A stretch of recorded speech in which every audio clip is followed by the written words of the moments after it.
Problem आहे. म्हणलं माझे सामान किती झिजलेले. भरपूर दवाखाना केला, मला काही फरक नाही. प्रत्येक दवाखान्यामध्ये मला ऑपरेशनच सांगितलं होतं. पण आता घरची लोकं म्हणली, की ऑपरेशन जर केलं तर डायरेक्ट तुला मशागतच न्यावं लागेल. कारण भरपूर लोकांची ऑपरेशन केली, सक्सेसफुल झाली नव्हती. त्याच्यामुळं म्हणले ऑपरेशन करायचं नाही. जसं आहे असं आपलं तुझं जीवन जग. आणि मग माझं काही घरी मन लागत नव्हतं आणि मला भजनाची खूप पहिल्यापासून आवड होती. म्हणून मी भजनाचा क्लास जॉईन केला आणि कंपल्सरी मी भजनाला जायचे. मग त्याने मला जास्त फोर्स केला, की "नाही ताई तुम्ही करा, हे चांगलं आहे." मला रिझल्ट आलाय आणि एक दिवस मग मनीषाताईला घरी घेऊन आले.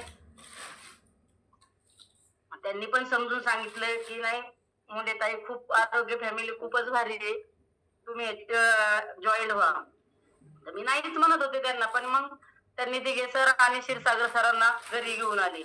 मग त्यांनी एवढं मला पटवून दिलं, पण तरी पण मी सरांना म्हणत होते, की माझा ह्याच्यावरती विश्वास नाही सर.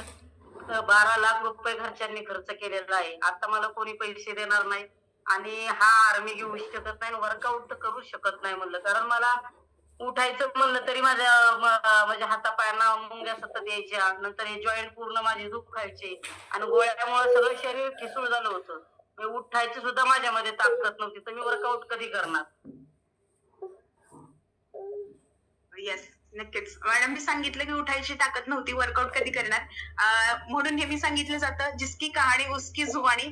मी सांगत नाही, मॅडम सांगतायत. जर मी माझ्या क्लायंटला, माझ्या गेस्टला किंवा नियर डिअर लोकांना सांगायला गेले की XYZ व्यक्ती आणि त्यांनी 12 लाख रुपये हॉस्पिटलमध्ये खर्च केलाय आणि आमच्या आरोग्य फॅमिलीमध्ये येऊन त्यांना खूप सुंदर रिझल्ट आलाय फक्त सकसंतील आहारातनं.